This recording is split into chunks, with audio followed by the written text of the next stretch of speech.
बिस्मिल्लाहिर्रहमानिर्रहीम। अस्सलाम वालेकुम नाज़रीन, लाइव डॉक्टर शाहिद मसूद के साथ मैं हूं नाइला अली। नाज़रीन, वज़ीर आज़म शहबाज शरीफ साहब की ज़ेर सदारत कौमी सलामती कमेटी का अहम एक इजलास हुआ, जिसमें आला सियासी बस अस्करी क़यादत ने शिरकत की। दूसरी जानिब इमरान खान साहब ने पार्टी तर्जुमानों को हिदायत की है कि वो मुआशी हक़ाइक़ अवाम तक पहुँचाए, जबकि मुस्लिम लीग नून ने स्पीकर और डेप्यूटी स्पीकर के खिलाफ अदम एतमाद की तहरीक वापस ले ली है। इस समय दिन भर जो हम मौज़ूआत रहे उन पर बात करेंगे। हमारे साथ स्टूडियो में मौजूद हैं डॉक्टर शाहिद मसूद। अस्सलाम वालेकुम डॉक्टर साहब।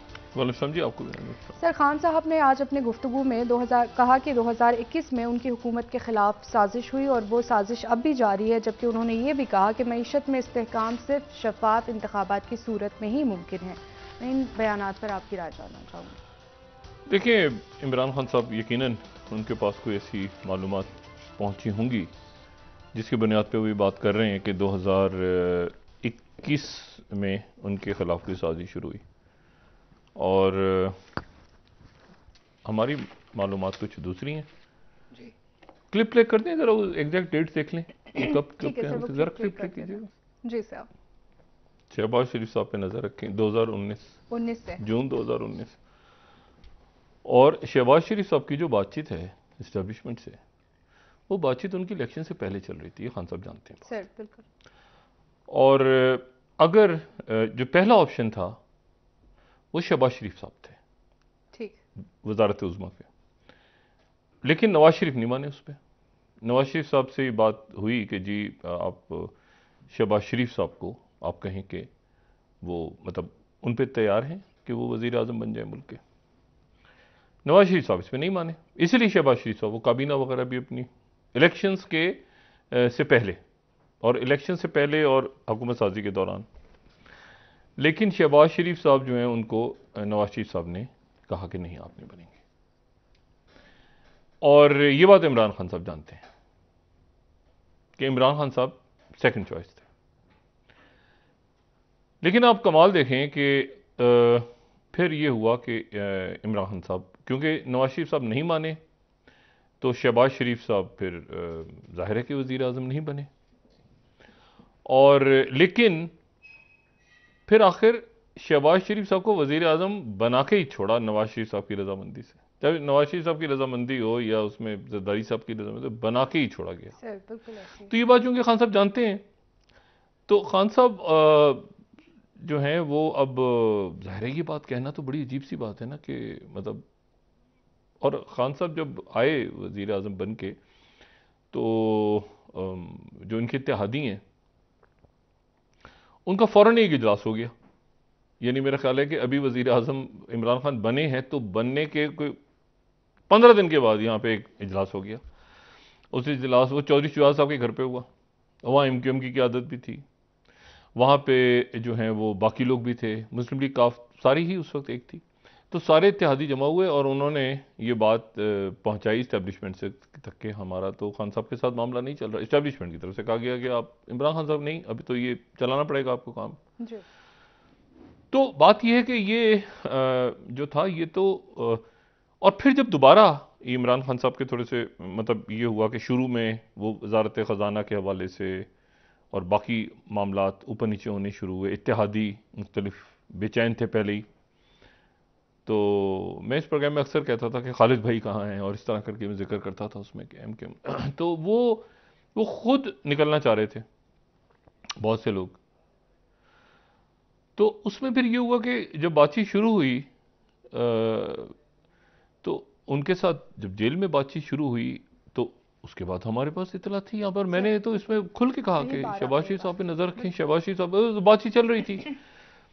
और फिर ये हुआ कि वो बात भी दरमियान में आई कि कोविड आ गया, और कोविड के दौरान फिर शहबाज शरीफ साहब को वहाँ से खान साहब बड़े इस बात पे, मतलब चूंकि मीडिया पे बात हो गई तो खान साहब से जब प्राइवेटली बात होती तो खान साहब को पता होता था, मीडिया पे बात होती थी तो खान साहब मीडिया पे कहते थे कि वो मुझसे आर्मी चीफ पूछ के मिलते हैं। ऑन रिकॉर्ड है, मैं वो क्लिप नहीं चलाना था दूसरी चैनल से। तो वो कहते थे कि मुझसे हर बात वो जो भी उनसे करते हैं मुझसे पूछ के मिलते हैं और मुझसे पूछ के वो बात करते हैं। और मैं जब भी बात हुई तो मतलब आप कितनी दफ़ा कहें कि मैं कि भाई वो जो है वो यानी उस वक्त के आर्मी चीफ भी और फिर DGI भी जो है वो मुस्तकिल राब्ते में थे। दोनों शख्सियात मुस्तकिल राब्ते, मौलाना साहब से, शहबाज शरीफ साहब से, नवाज शरीफ साहब से, सब राब्ते में थे। तो बात ये है कि अब वो खान साहब, लेकिन जाहिर है कि ये बड़ी अजीब सी बात है ना कि खान साहब 2019 से लेकर 2022 तक अगर ये सारा चलता रहा मामला। अच्छा, खान साहब ने बहुत फिर इंटरव्यूज भी दिए दरमियान में, और उसमें उन्होंने बात कही कि वो जितनी मुलाकातें होती हैं मुझसे पूछ के होती हैं, क्योंकि खान साहब को इतला तो मिल रही थी।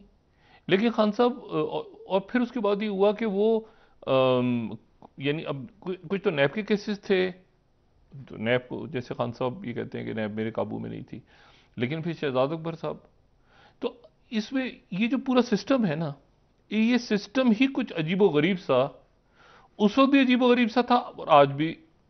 आज तो खैर गरीब ही है ना, अजीब क्या होना है इसने, आज तो पैसे खत्म हो गए।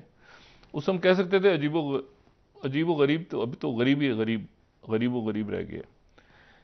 तो बहरहाल ये है कि वो खान साहब अब जाहिर है कि अब उनका जो सारा फोकस है, जो हुआ माजी में, जो भी कुछ हो गया, जो भी उनके ताल्लुकात थे। देखिए अगस्त में अभी खान साहब ने बात की, उन्होंने कहा अगस्त में उनकी बाजवा साहब से मुलाकात हुई थी और उसमें उन्होंने कहा कि वो प्ले बॉय वाली बात की। खान साहब ने कहा मैं हूँ, उसके बाद उन्होंने एक्सटेंशन दे देंगे, आपको इलेक्शन करवाएंगे।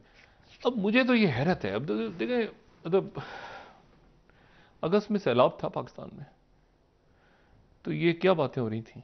मुझे तो उन बातों के कुछ मंदरजात जो हैं उसके टाइमिंग्स पे भी बड़ी अजीब सी बात है कि क्या ये वाकई जुमले अदा हुए थे उसमें, क्योंकि ये बहुत सैलाब था। अगस्त सितंबर के जो महीने थे बड़ी तबाही थी, तो वहाँ तो ये बातें हो रही हैं। तो इलेक्शंस की बात तो समझ में आती है कि हुई हो, लेकिन बाकी जो बातें हैं वो तो बड़ी अजीब बातें हैं, और ये अगस्त में हो रही थी। तो बहरहाल असल जो बात है वो ये है कि खान साहब का जो इसमें ये जो मौक़िफ़ है कि साफ इलेक्शंस के नतीजे में स्टेबिलिटी आ जाएगी, लेकिन खान साहब को ये भी साथ ही वो कहते हैं कि मुझे नाहल करने का मुकम्मल प्लान है सर। मेरा ख्याल से है। अच्छा। अभी तक तो हालात जो लग रहे हैं तो वो तो खान साहब की नाहलियत की तरफ ही मामला जा रहे हैं, और खान साहब को इसका दुरुस्त इदराक है इस बात का, और खान साहब को ये भी इदराक है कि उनको शायद गिरफ्तार किया जाए। सही। ये अगर इदराक उनको है तो ये भी शायद दुरुस्त हो, क्योंकि मुकदमात बहुत हैं, बहुत से हैं, बहुत सारे। जब हुकूमत चली गई 2019 से 2022 के शुरू में, और चली गई और जाती गई लोग चलते चले गए, हम बताते चले गए। खान साहब से जब भी मुलाकात हुई तो जाहिर आदमी फिर क्या बात करे, वहाँ पे बहुत से लोग बैठे हैं सारे, अरे यार आप क्या बात करें, छोड़ें ना आप, यानी तरीके अदम पेश हो गई तो भी था कि नाकाम हो जाएगी। तो हम तो सजेस्ट कर सकते हैं, तो बाकी तो फैसले तो पार्टियों की अपनी क़यादत में होता है, खुद क़यादतें करती हैं। जैसे कि नवाज शरीफ साहब का फैसला कि इस तान झाम ये जो भी है इसको ले लिया जाए अपने सर पे, तो पहले दिन से था। और आप यकीन करें जब ये असेंबली में पेश हुआ, हमारे कई दोस्त अहबाब वो जो इधर खान साहब की तरफ थे, उन्होंने फौरन जो है वो किबला बदल के कुछ उधर से उधर हो गए, कुछ उधर से हो गए, यार हो बिलावल क्या जबरदस्त, वो इसहाक डार बस आ गए, छा गए, मैंने कहा यार एक मिनट जरा, ये तो मामला आगे नहीं चलेंगे इनसे। खैर वो एक बड़ा अनपॉपुलर सा मामला था उस वक्त कि भाई, उस वक्त तो ये था कि भाई जैसे था ना कि खान साहब ही खान साहब हैं 2018 या 16 या 17 उससे हट के कोई बात करेगा तो वो मतलब कोई काफिर हो जाएगा।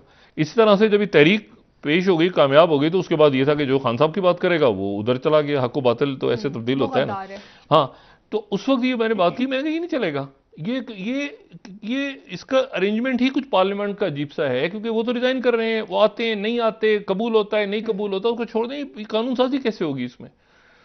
तो वो उस वक्त बात समझ, लेकिन अब वो हर गुजरते दिन के साथ, और ये देखें, ये जो असद उमर जो है ना, असद उमर को दरमियान में आप कह सकते हैं कि असद उमर एक ऐसे साहब आए थे जिनको जो कि इस पूरी जो पिछले 25-30 सालों की जो मईशत है जिससे हटके थे, वो मतलब आप कह सकते हैं वो हिस्सा नहीं थे किसी भी तरह से, बिल्कुल नहीं थे किसी हुकूमत का। बाकी तमाम शख्सियात तो ये वजारत खजाना को ही चलाते रहे हैं पिछले 30 सालों में। शौकत तरीन साहब भी, हफीज शेख साहब भी, मिफ्ता इस्माइल साहब भी, इसहाक डार साहब भी, सारी शख्सियत तो सिस्टम का हिस्सा रहे हैं। अब इशू ये है कि वो जो बाहर बैठे हुए थे, तो बाहर बैठ के मुल्क की मईशत को के ऊपर बात कर रहे थे ना, महंगाई हो गई, ये हो गया फला। तो कोई प्लान नहीं था। हम ये तो कह सकते हैं कि असद उमर के पास कोई प्लान नहीं था। भाई असद उमर पहली दफा आए और उन्होंने आके देखा तो उनकी समझ में बात नहीं आई कि आईएमएफ के पास जाना चाहिए नहीं जाना चाहिए, क्योंकि एक बहस छिड़ गई थी उस वक्त मुल्क में। लेकिन हम इस सेटअप को तो इसमें तो बहुत सी शख्सियात ऐसी हैं और मतलब है कि बहुत से ज्यादा ही लोग हैं कुछ। बिल्कुल सर। तो बहरहाल मसला यह है कि अब वो इनसे चल नहीं रहा और खान साहब से हुकूमत नहीं गिर रही। यानी खान साहब के पास जो था सिलसिला कि 2 असेंबलियां तोड़ दें और इलेक्शन हो जाएगा उसके नतीजे में, वो तो मई जून में इनको कर देना चाहिए था खान साहब को, तो अब तक शायद इलेक्शन हो भी जाता और उसमें ये मेजॉरिटी या जो भी इनके जहन में है वो ले भी जाते। ठीक है, लेकिन खान साहब उस तरफ ऑप्शन की तरफ नहीं गए। खान साहब ने हुकूमतें रखी और फिर उसके बाद वो खान साहब की ही मर्जी होगी। लेकिन इलेक्शन हो जाता, इलेक्शन हो जाता अगर खान साहब इसको असेंबलियां डिसॉल्व कर देते उस वक्त तो इलेक्शन हो जाता। और वो अगर हुकूमत में ना आते और तो सारे लोग इस वक्त इमरान खान की महंगाई के दौर को याद कर, इमरान खान बड़े खुश हैं, मैं कहता हूं चिल कर रहे हैं इस वक्त कि ये जो हुआ है ये फंस गए आके हुकूमत लेके। हम रोज बात करते हैं। अच्छा, अब इशू क्या है? इशू ये है कि ये मुझे नहीं पता कि कौमी सलामती कमेटी का के इजलास का क्या एलामिया सामने आता है, लेकिन 3 घंटे आज भी इजलास हुआ, 3 घंटे इजलास इससे पहले भी हुआ, 2 दिन पहले। अच्छा 2 दिन चला और आजम स्वाति साहब की बिलाखिर जमानत हो गई, जो एक अजीब व गरीब किस्म का एक मुकदमा है जो कि बस मतलब कितनी एफआईआर कटी, क्या हुआ क्या, बहरहाल देखें उनकी रिहाई हो जाएगी। समझ से बाहर नहीं, समझ तो खैर आ जाती है इतने, लेकिन बस उसको जाहिर यही कहना पड़ा था कि समझ नहीं आई। अच्छा, तो बात यह है कि वो, और दूसरा ये कि अरशद शरीफ शहीद का जो केस है वो, लेकिन इशू वो 5 तारीख को, इशू ये है कि ये इनको खान साहब को 2019 से पता है और 2019 से पता है और ये, अच्छा वो आ गए ना, अच्छा अब क्या, चलें उसको छोड़ दें, माजी के आप छोड़ दें। सवाल ये कि अब क्या करना है, अब आगे क्या करना है? आगे जो है मसला ये है कि इसमें ये जो आज नेशनल सिक्योरिटी कमेटी का इजलास हुआ है, ये बात देखें, कोई और असद उमर प्रेजेंटेशन दे रहे हो तो समझ में आती। अब इसहाक डार हैं, मतलब इसहाक डार साहब 90 की दिहाई के वजीर खजाना हैं। अच्छा, मतलब आईएमएफ पता नहीं था नहीं था उस वक्त, तो ये उस वक्त से वजीर खजाना, और ये मतलब कोई जहन में पूरा फार्मूला, कोई बजट, कोई कैसे क्या करना है। तो एक तो ये कि वो तो उन्होंने मिफ्ता इस्माइल साहब को उधर कर दिया। अब मुझे नहीं पता कि क्या आने वाले दिनों के अंदर क्या हिकमत अमली होगी, क्योंकि एक तो ये है कि 10 तारीख या 12 तारीख जो खबर थी, 24 तारीख की खबर थी कि जी 3 हफ्ते की डेडलाइन दी गई है, तो वो डेडलाइन जो आईएमएफ की शराइत पूरी करें, तो वो तो 10 या 11 तारीख को पूरी हो रही है। 9 तारीख को इजलास हो रहा है जेनीवा में, जो सैलाब जो डोनर्स कॉन्फ्रेंस हो रही है, उस डोनर कॉन्फ्रेंस में आईएमएफ मौजूद है, तो वहां पर क्या वहां बात होगी, अमेरिका भी है, तो क्या उनसे 13 बिलियन डॉलर्स की हम ले पाएंगे जो इन्वेस्टमेंट यहाँ पे। तो ये अभी आने वाले चंद दिनों में वाजे हो जाएगा। उससे पहले जो पिक्चर आएगी हमारे पास रिजर्व्स की, उससे भी क्लियर होगा कि हमारे रिजर्व्स कितने रह गए हैं। 5 अरब से गिर गए हैं गालिबन, क्योंकि इस हफ्ते हमने पेमेंट करनी है। लेकिन एक जो खबर है वो बड़ी इंटरेस्टिंग, डॉन को मैं कोट कर देता हूं, जो 12वीं स्लाइड है, वो ये है कि हुकूमत जो है वो 4.8 ट्रिलियन, ट्रिलियन का मतलब है 1000 अरब, 1000 अरब, तो 4.8 खरब जो है रुपए वो ट्रेजरी बिल्स। अब ट्रेजरी बिल्स क्या होते हैं? ये यानी ये होता है कि जी हुकूमत जो है वो 3 महीने के, 6 महीने के या साल के जो मुख्तलिफ बैंक्स हैं वो ट्रेजरी बिल्स या टी बिल्स जिनको कहते हैं वो फरोख्त कर देते हैं। मतलब मैं हूं जैसे, तो मैंने 1000 रुपए का, 2000 रुपए के, 5000 रुपए के, 10,000 रुपए के ये बिल्स ले लिए, बिल्स खरीद लिए मैंने। एक तरह से आप समझेंगे जैसे वो नोट होता है, ये जिस तरह होता है ना वो कौमी बचत के सर्टिफिकेट, ये सब वो मैंने खरीद लिए। अच्छा, अब मैंने खरीद लिए तो वो जब मैं वापस करूंगा, जब मैं उसको फरोख्त करूंगा, तो मुझे 17% सूद मिलेगा उस पर। अच्छा, यानी हुकूमत जो है असल में वो अवाम से पैसा ले रही है, कर्जा, और कितना वो ले रही है? वो 4.8 ट्रिलियन रुपीस के बॉन्ड्स फरोख्त कर रही है कि लोग वो बॉन्ड जब खरीदेंगे तो उसके ऊपर 17% सूद मिलेगा। इससे पहले जितने भी, यानी एक तरह से वो मेरी अगर मैंने खरीद लिए वो बॉन्ड्स तो मेरी इन्वेस्टमेंट हो गई। तो लोगों ने खरीदे कि अरे टी बॉन्ड आ रहे हैं, 17% प्रॉफिट है। वो बैंक कहेंगे आपसे जी 100 रुपए पे इतने मिलेंगे, 1000 रुपए पे इतने मिलेंगे आपको, ये 2000 पे इतने मिलेंगे। तो ये आप 4.8 ट्रिलियन रुपीस के फरोख्त करके तो आवाम से ही पैसा लेंगे और फिर उसके 17% सूद देंगे। ठीक। इससे पहले जितने भी ट्रेजरी बिल्स वगैरह आते रहे तो वो अमूमन 9%, 10%, 11% सूद उन पे मिलता रहा है। लोगों को सूद यानी फायदा, लोग उसको आम सूरत में कहते हैं मुझे फायदा हो रहा है, मतलब मैंने पैसे रखवा दिए, मुझे फायदा हो रहा है। ठीक। मैंने ये पैसा रखवाया हुआ है, इसका मुझे इतना मिल जाता है। वो असल में सूद होता है। सही हो गया। मतलब असल में वो सूद होता है जिसको हम कहते हैं ना फायदा हो गया।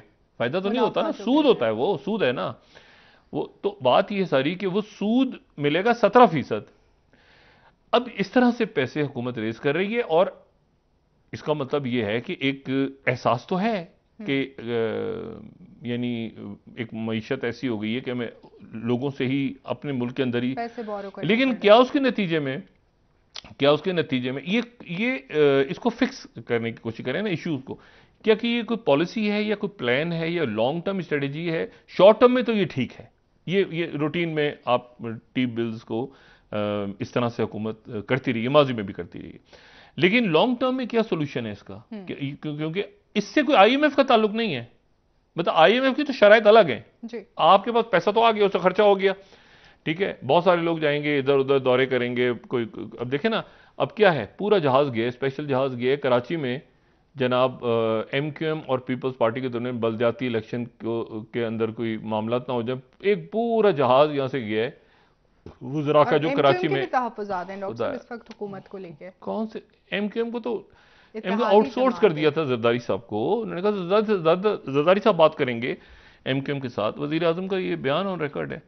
तो अब लेकिन वो सूरत हाल ऐसी बन गई है कि यहां से मुझे बताएं कि यहां से वफाकी वज़रा जाके पीपल्स पार्टी के और एमक्यूएम की सुलह करवाएंगे क्या सुलह करवाएंगे। तो वो सुलह होनी होगी, हो जाएगी, नहीं होगी नहीं होगी, मगर ये मुल्क का, रियासत का ये इशू है इस वक्त। अच्छा, तो दूसरी और फिर सिक्योरिटी के इश्यूज हमारे अपनी जगह पे मौजूद हैं, अपनी जगह खड़े हैं। और फिर मैं आपको सिर्फ ये बताऊं, इलेक्शंस तो खान साहब ज़हनी तौर पे तैयार हैं कि इलेक्शंस अभी ना हो, वो ज़हनी तौर पे तैयार हैं। वो उनका ज़हनी ये है कि ये जो है ना, ये ऊंट किसी करवट बैठे, यानी ये और जाहिर है कि ये महंगाई और ये सारे मामलात और बीच में मुख्तलिफ अफवाहें भी चल रही हैं, कोई एमरजेंसी, फाइनेंशियल एमरजेंसी, फलाना डिमांड, अनअनाउंस फाइनेंशियल एमरजेंसी तो लगी हुई है, आप एलसीज नहीं खुल रही। अच्छा, लेकिन सवाल ये है कि अगले चंद दिनों में आगे ये यानी मामलात किस तरफ जाते हैं, ठीक है, क्योंकि इमरान खान साहब का कहना यह है कि एक साफ शफाफ हुकूमत नहीं है।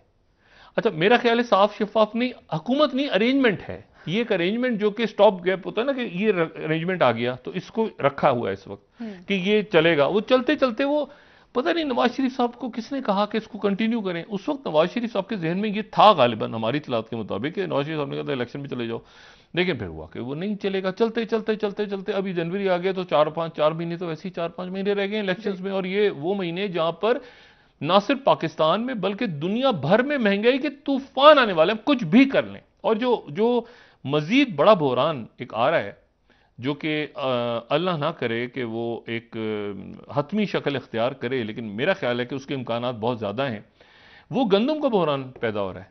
गंदम का बहरान पैदा होने, यानी आटा, और वो आटे का बहरान इसलिए पैदा हो रहा है, और वो ये नहीं कि एक दिन या 2 दिन या हफ्ते, वो लॉन्ग टर्म बहरान पैदा हो सकता है। उसकी वजह यह है कि जो दुनिया भर की जो फूड बास्केट है, यानी जिसको जो इस तरह से समझ लें कि जो दुनिया भर को जो गंदम जाता है, उस सबसे ज्यादा वो जाता है रशिया की तरफ से, ठीक है। अगर हम ये टॉप एक्सपोर्टर्स देख लें और इंपोर्टर्स, तो सबसे ज्यादा जो दुनिया को गंदम दे रहा है वो रशिया दे रहा है, ठीक है। 37.3 ये जो भी स्केल इनका है, ठीक है, ये 2020 में। और दूसरे नंबर पे अगर हम देखें जाके, तो दूसरे नंबर पे फिर यूक्रेन आता है, ठीक है, यूक्रेन। और फ्रांस इंपोर्टर्स में है, उसका कलर डिफरेंट है, ठीक है। तो ये जो है, ये यहां पर आप दूसरे नंबर पे यूक्रेन आता है। अच्छा, और ये अगर हम इसको ये वाला देख लें कि world map of wheat exports, ये जो है, ये इसको हम देखें तो यहां से हमें पता चलेगा कि रशिया जो है वो सबसे ज्यादा दे रहा है, और फिर उसके बाद यूक्रेन दे रहा है, और लेने वालों में फिर फ्रांस और बाकी मुल्क सारे जो हैं इस तरफ हैं, ठीक है। अच्छा, अब इशू ये सारा कि यूक्रेन से जो गंदम निकल रहा है वो जाहिर है कि वो उसके बाद ब्लैक सी से ये बॉस्फोरस अपना है, बॉस्फोरस टर्की से फिर बाकी पानियों में चला जाता है।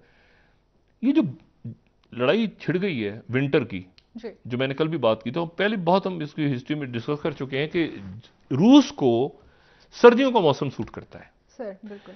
और सर्दियों का मौसम सूट करता है कि वो जनाब पीटर द ज़ार ने हरा दिया, स्वीडन को सल्तनत तोड़ दी, ठीक है, नेपोलियन शिकस्त खा गया, वापस भाग गया, बगावत ना हो जाए पेरिस में कहीं, हिटलर जो है वो फंस गया बीच में। तो ये जो यूरोप की जंग है ना, जब भी यूरोप की जंग पड़ी है, पेचा पड़ा है रशिया के साथ, तो उसमें चाहे वो जोसेफ स्टालिन हो, चाहे वो जार हो पुराने, तो उनको सूट करती है ये सर्दियों की जंग। और सर्दियों की जंग में वो इंफ्रास्ट्रक्चर को निशाना बना रहा है रशिया। इस वक्त इंफ्रास्ट्रक्चर को निशाना बना रहे हैं। इतने मिसाइल्स और ड्रोन्स गिरे हैं पिछले 48 घंटों 72 घंटों में, 2-3 रोज में, जब से वो बिल साइन हुआ है कि रशिया, और यहां से यूक्रेन जवाब दे रहा है। लेकिन अगर आप मैप देखें कि कितना इलाका किसके पास है, तो उस मैप के अंदर आपको नजर आएगा कि साउथ में आप देखें तो साउथ यूक्रेन का बहुत बड़ा हिस्सा रशिया के पास है। अगर आप ईस्ट यूक्रेन को देखें तो वहां पर भी बहुत बड़ा हिस्सा जो है वो रशिया के पास है। तो अब इशू ये सारा कि वो रशिया से यूक्रेन वापस कैसे लेगा, ये दोनबास के इलाके जो हैं, ये जो 4 रियासतें जहां पे अनाउंस है, इनको वापस यूक्रेन कैसे लेगा? क्योंकि रशिया तो इस बात की चांस है कि वो कीव की तरफ आ जाए, 2-4 लाख फौज अपनी उतारे और यूक्रेन पे कीव के ऊपर कीव कैप्चर कर ले इन दिनों में। और इस बात के हकीकी इम्कान हैं कि वो कीव के ऊपर आ जाए, क्योंकि काफी नीचे तो उन्होंने साउथ वगैरह में इधर उधर ईस्ट में तो कर लिया कैप्चर, और ये भी हो सकता है कि बेलारूस से रशिया की फौजें आ जाएं।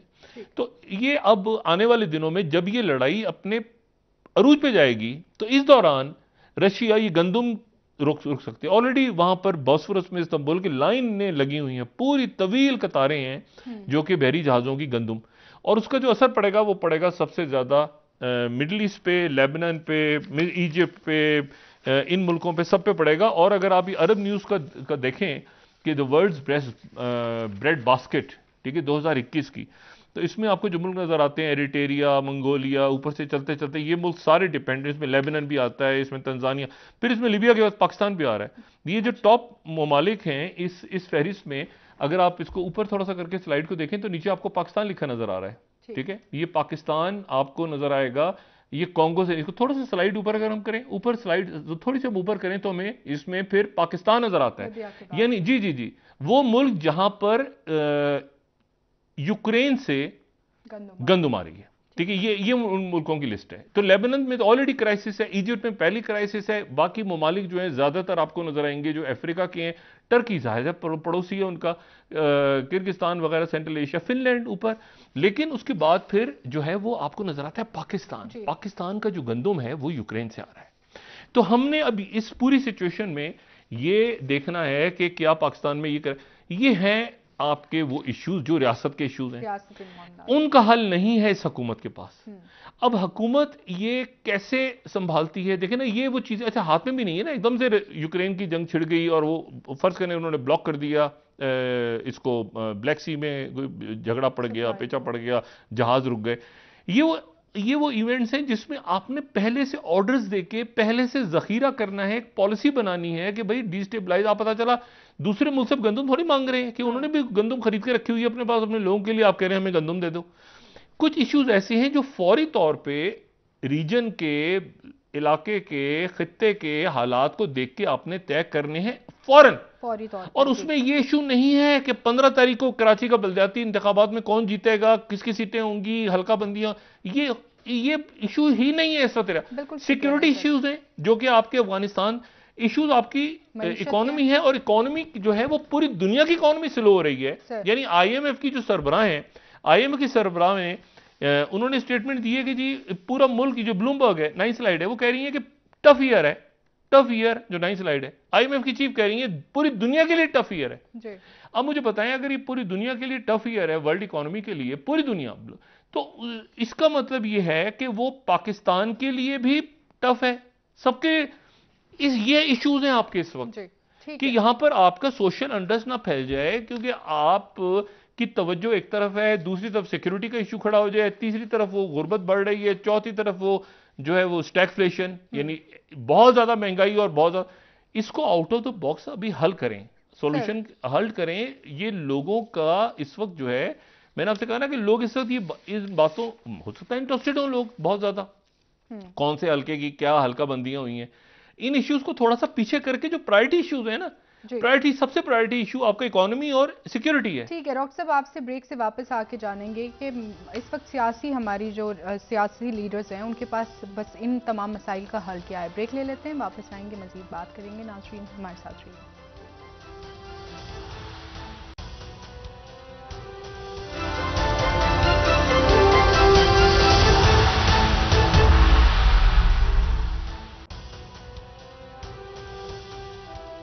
वेलकम बैक नाज़रीन। जी डॉक्टर साहब, मुआशी मसाइल का इदराक तो गालिबन सबको है अभी तक, लेकिन हमारी सियासी लीडर्स के पास इसका हल मौजूद क्यों नहीं है?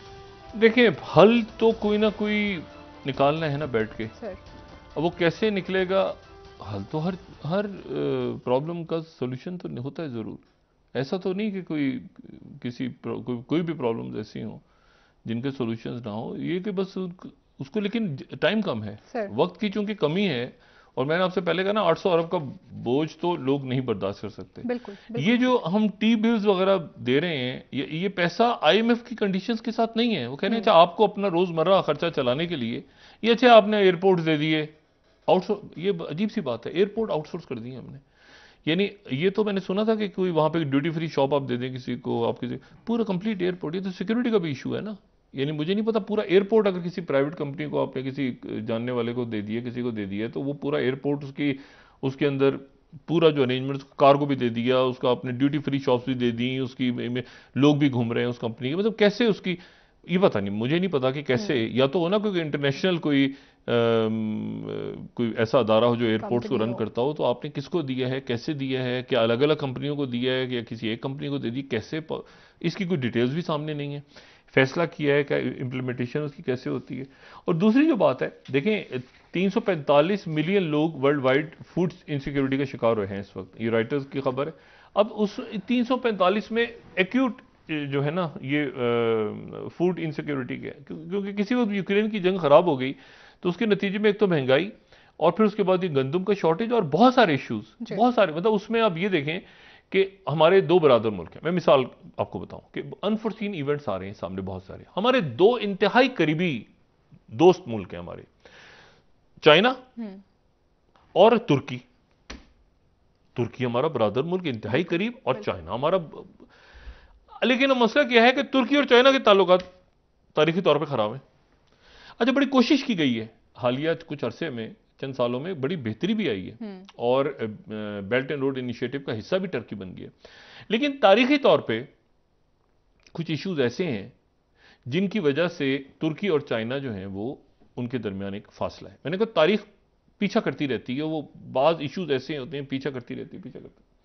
अब जैसे उगर कम्युनिटी जो है, उगर कम्युनिटी जो कि वहाँ पे शिंगयांग में, और वो वहाँ सबसे ज़्यादा दुनिया में अगर कहीं और है अपने इलाकों से, सेंट्रल एशिया से और वहाँ से, तो तुर्की में रहते हैं। ठीक। और तुर्की में रहते हैं, और तुर्की के जो तारीख अगर आप पढ़ें पुरानी, तो वो एक ज़माने में उगर से ये तुर्क कबीला था, सही, यानी ईस्ट तुर्किस्तान, ठीक है, जिसको हैंग डायनेस्टी में गालिबन चाइना का हिस्सा बना। तो अब इशू ये है कि वो ये चलते, तैयब जो उर्दुगान है, प्रेसिडेंट उर्दुगान ने बड़ा सख्त बयान दे दिया था 2009 में, लेकिन फिर वो मामला संभलते। लेकिन अब डेली सभा को मैं कोट कर रहा हूं, जो तुर्की का न्यूज़पेपर, कि चाइना ने ब्लॉक कर दिए टर्किश विजिट युगर रीजन में 5 साल के लिए। ये उनके फॉरेन मिनिस्टर ने, टर्किश फॉरेन मिनिस्टर ने कहा। तो ये मैंने कहा ना कि हमारे दोनों बरादर मुल्क हैं, और हमारी तो कोशिश होगी कि ये आगे निकलें, लेकिन ये इवेंट्स ऐसे हैं जिनको हम मतलब इग्नोर नहीं कर सकते। ये बेल्ट एंड रोड का हिस्सा है टर्की के। देखें, टर्की एक बहुत उसकी तारीख है, यानी वो नेटो का मेंबर भी है, वो रशिया से बातचीत भी कर रहा है, ये जो ब्लैक सी के अंदर रास्ता खुला है इसमें भी उसका बहुत बड़ा रोल है, वो टेररिज्म सीरिया के साथ भी उसकी लड़ाई हो रही है। तो टर्की की अपनी एक पूरी तारीख है, जैसे रशिया की है वैसे टर्की की भी है।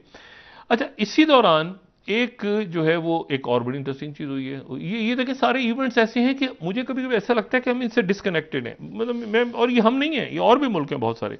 मिसाल के तौर पे देखिए, आज मैंने देखा और मैं इस आर्टिकल को पढ़ के तो काफ़ी थोड़ा सा हैरान तो नहीं हुआ, क्योंकि ये वो बात है जो कि हम बहुत दिनों से कह रहे हैं और हम बहुत दिनों से बात कर रहे हैं। और India dilemma in Asian century, यानी एशियन सेंचुरी है तो इसमें इंडिया के क्या ये वो बात है जो मेरा ख्याल है इतनी दफ़ा मैंने बात दोहराई है, इतनी दफ़ा ये बात की है, लेकिन आज उनके प्रिंट मैगजीन में उनके बड़े ज़बरदस्त एक ऑथर हैं, तो उन्होंने ये इंडियन द हिंदू के अंदर ये एक पीस है, ये पढ़ने वाला पीस है। लेकिन इसको जो लास्ट इसका जो सेगमेंट है या जो लास्ट आखिरी हिस्सा है वो है पोस्ट इंडियन साउथ एशिया। वो कहते हैं कि ऐसा साउथ एशिया जिसमें इंडिया है ही नहीं, जनूबी एशिया में इंडिया ही नहीं है। और वो ये कह रहे हैं कि there is a little doubt that Asian century will be a China dominated one, China is growing. हाँ, वो कह रहे हैं ऐसा साउथ एशिया बन गया है जिसमें नहीं, इंडिया नहीं है। मतलब देयर इज, मतलब वो कह रहे हैं ना, इसकी जो हेडिंग है वो यही है ना, the post Indian south Asia. Post Indian south Asia यानी साउथ एशिया में है ही नहीं इंडिया, एक ऐसा साउथ एशिया जन्म ले रहा है। ये देखिए ना, पोस्ट इंडियन साउथ एशिया। अच्छा, अब वो कह रहे हैं कि ये वो बात है जो हम कह रहे हैं कि चारों तरफ से कंटेन हो गया इंडिया, अब वो कैसी पॉलिसी होगी, क्या होगी, और वो तो अब इशू। अच्छा, अब इस पूरे फड्डे के अंदर मैंने कहा ना कि ये तो चल रहे हैं सारे रीजन के मामला। ये वो वक्त नहीं है कि आप सऊदी अरेबिया से बात करेंगे तो सऊदी अरेबिया ये जवाब देगा, ये आपका मुल्कों की पॉलिसियां चेंज हो गई हैं। देखिए मुल्कों, ये जो आज और हर ये मार्को जूनियर जो है ये पहुंच रहे हैं चाइना, ये फिलिपीन के, ये देखिए, ये हर इवेंट आपको इफेक्ट कर रहा है, क्योंकि वो वहां पर जो साउथ चाइना सी में हो रहा है, साउथ चाइना सी में फट है ना फिलिपीन का, ये फिलिपीन जो है, ये वहां पे जो मार्को जूनियर जा रहे हैं, फिलिपीन जो है ये स्पेन की कॉलोनी था, ठीक, और स्पेनिश कॉलोनी रहा बड़े अरसे तक, 200-300 साल तक। और स्पेन यहां पे जो रन करता था फिलिपीन को, तो ये कुछ 7,000 के करीब जजीरे गालिब, तो इनको रन करता था। तो इनका जो वॉइसराय था स्पेन का, वो मेक्सिको में था। मेक्सिको जो है वो भी कैरिबियन, मेक्सिको, सारी स्पेनिश कॉलोनीज थी, और इसी तरह से फिलिपीन भी। तो फिर उसके बाद स्पेनिश अमेरिकन वॉर हुई, उसमें गुआम के जजीरे अमेरिका को दे दिए, कुछ अमेरिका यहां पर आ गया। फिर 1946 में अमेरिका ने कहीं जाके इनको आजाद किया फिलिपीन को, लेकिन वो दोस्ती बड़ी अच्छी अमेरिका की, एक अमेरिका बड़ा क्लोज है फिलिपीन के, लेकिन उनका फड्डा जो टेरिटोरियल वाटर का चल रहा है। फिर जापान आ गया, जापान ने कब्जा कर लिया सेकेंड वर्ल्ड वॉर में फिलिपीन। खैर, मैं सिर्फ ये कह रहा हूं कि अब वो जो साउथ चाइना सी है उसके अंदर फिलिपीन का झगड़ा है, लेकिन मार्कोस पहले लीडर होंगे, मार्को जूनियर, जो कि चाइना जा रहे हैं। ये इतने इवेंट्स हो रहे हैं इस पूरे खित्ते में और इस पूरे रीजन में, और यहां पाकिस्तान के पड़ोस में फिर डिस्टेबलाइज हो रहा है अफगानिस्तान, मुकम्मल तौर पे डिस्टेबलाइज हो गया। यानी हमने शुरू से हम बात कर रहे हैं कि 3-4 कंडीशंस के ऊपर तो उनको, एक तो टेररिज्म, एक ही फिर बच्चियों की तालीम, फिर बाकी इश्यूज ह्यूमन राइट्स की, इसके ऊपर करेंगे तो दुनिया रिकग्नाइज करेगी। लेकिन अब वो बिल्कुल एक होता है ना कि वो बिल्कुल दूसरी तरफ चला गया है। यानी अब उनके साथ मुझे नहीं पता कि वो वहां पर जो सेटअप है, जो हुकूमत है, जो भी है, उनके भी कंट्रोल में है पूरा अफगानिस्तान के, नहीं है, क्या हालात हैं वहां पे, अब वो बाकी दुनिया से जाके कैसे बात कर रहे हैं, क्या करें। तो एक इशू आपके पड़ोस में फिर खड़ा है सर, जो कि इंशाल्लाह रिजॉल्व हो जाएगा मामला। लेकिन मैं सिर्फ ये कह रहा हूं कि पाकिस्तान के अंदर वो क्लेम कर रहे हैं, अच्छा उनको कैसे डील कर रहे हैं, क्या करना है, कैसे आगे ऑपरेशन करना पड़ेगा, क्या करना पड़ेगा। इशू ये है कि इन सारे मामलात में, और उसके लिए आपकी इकोनॉमी पे बोझ पड़ेगा। बिल्कुल सर, बिल्कुल। अब अगर आप अभी भी इसमें पड़े हुए हैं कि हल्का बंदी कब होगी, वो कौन सा हल्का होगा, बलदियाती वहां से कौन कौंसलर जीतेगा, ये सब होता रहेगा। पहले मईशत को और सिक्योरिटी को संभालें, और ये बराह रास्त जो दुनिया में वाकयात जन्म ले रहे हैं, जो हो रहे हैं, जिनसे आप कट ऑफ हैं, यानी देखिए इधर कॉन्फ्रेंस हुई एसईओ में, आप वापस आ गए, उधर हुई तो उधर वापस आ गए, उधर, ओ भाई इससे ये ब्लॉक्स बन रहे हैं सर। बिल्कुल, दोस्तियां हो रही हैं तवील और मुद्दती। बिल्कुल ठीक फरमा रहे हैं। हम ब्रेक ले लेते हैं सर, वापस आके आपसे बात करेंगे मजीद। नाज़रीन, एक ब्रेक।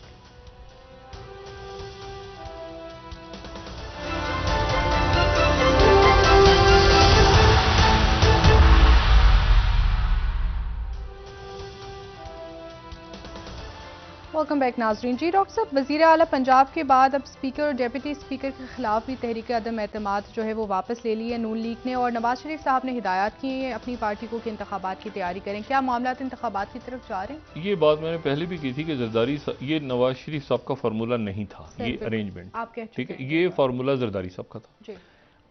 और पिछले कई महीनों से जरदारी साहब की और नवाज शरीफ साहब की, ये उस वक्त की बात है जब इसाक डार साहब लंदन में थे जी। नवाज शरीफ साहब और जरदारी साहब की बात नहीं होती। जरदारी साहब बात करते थे फोन, जी डार साहब से बात करते थे फोन पे, डार साहब नवाज शरीफ साहब से करते थे, फिर जवाब देते थे जरदारी साहब। तो नवाज शरीफ साहब और जरदारी साहब की बातचीत नहीं है। और कमाल की बात यह है कि मौलाना साहब की और जरदारी साहब की बातचीत भी नहीं है। यानी उनके ताल्लुकात ऐसे ही हैं जैसे परवेज अलई साहब के और इमरान खान साहब के ना इस वक्त, कि वो हैं भी नहीं भी हैं, दरमियान में वो मुन्नस अलई साहब इधर से उधर आते जाते। तो वही ताल्लुकात जरदारी साहब और नवाज शरीफ और मौलाना साहब के आपस में तीनों के। अब मुझे बताएं कि वो पीपल्स पार्टी का मसला, पीपल्स पार्टी को कहा कि एमकेएम के साथ मामला तय करें, एमकेएम ने कहा कि हम तो नहीं करते। तो अगर पीपल्स पार्टी और एमकेएम का मसला है तो उसके नतीजे में मरकज की हुकूमत को क्या तकलीफ हो गई? यहां की हुकूमत थोड़ी खतरे में है, यहां से वजीर चले गए सुलह करवाने। यानी भाई एक मिनट, पीपल्स पार्टी और एमकेएम का मामला है ना, तो वो आपस में यानी उनके मामला तय करने के लिए, यानी ये कुछ यानी वो सिंध के इलेक्शंस का मामला है, तो उसको इन्होंने चूंकि एमक्यूएम से कहा कि एक मिनट हम आपसे बात नहीं करेंगे, आपसे जरदारी साहब से बात किया करें फ्यूचर में। अब उनका पेचा पड़ गया जरदारी, तो ऐसे ही हो जाए, कुछ नहीं। सुने ना, तो वो एक पेज पे तो सारा देख नहीं रहे, पुराने एक पेज का क्या हाल हुआ हुआ है सर। मसला ये है कि यहां कौन सा एक पेज, यहाँ एक पेज तो नोट वाला पेज हो सकता है सर। मैं सिर्फ ये कह रहा हूं कि वो अब उससे मरकजी हुकूमत को क्या खतरा है। तो ये डर गए कि ऐसा ना हो कि जरदारी साहब के यहाँ से एमकेएम निकल जाए या जरदारी साहब निकल जाए एमकेएम के, वो तो हाँ, तो ये इधर से वो भाई एक मिनट जरा। और इसी दौरान जो है वो अच्छा, इधर उनकी बातचीत नहीं हो रही, उधर उनकी बातचीत नहीं हो रही। मैं उस दिन कहा था ना, उनसे हुकूमत ही चल रही है, उनसे खान जब इलेक्शन हो गया, खान साहब अगर खान साहब इलेक्शन ले गए, ये हुकूमत को पता है कि अगर इलेक्शन की तरफ मामला चले गए तो खान साहब वो 3/4 तो वो 100/100 खान साहब स्वीप करेंगे। मसला है कि वो इलेक्शन की तरफ जाने नहीं दे रहे चीजों को। लेकिन डॉक्टर साहब, और नहीं खान साहब खुद भी, अब तो खान साहब की खुद भी देखे ना हुकूमत, खान साहब भी तो मसला ये है ना कि वो भी कह रहे हैं कि अच्छा ठीक है इनको और रहने दो, ये जब भी होगा इलेक्शन तो मैं ही जीतूंगा। लेकिन मसला ये है कि वो जब भी इलेक्शन होगा के चक्कर में मुल्क की मईशत, ये जब देखें 3-4 महीने 5 महीने 6 जब भी इलेक्शन है, उससे पहले ही किसी तरह से ये IMF के मसाइल और ये लोगों को यानी कोई एका छक्का चौका लगा के फिर हुकूमत डिसॉल्व करके इलेक्शन पे जाएंगे ना।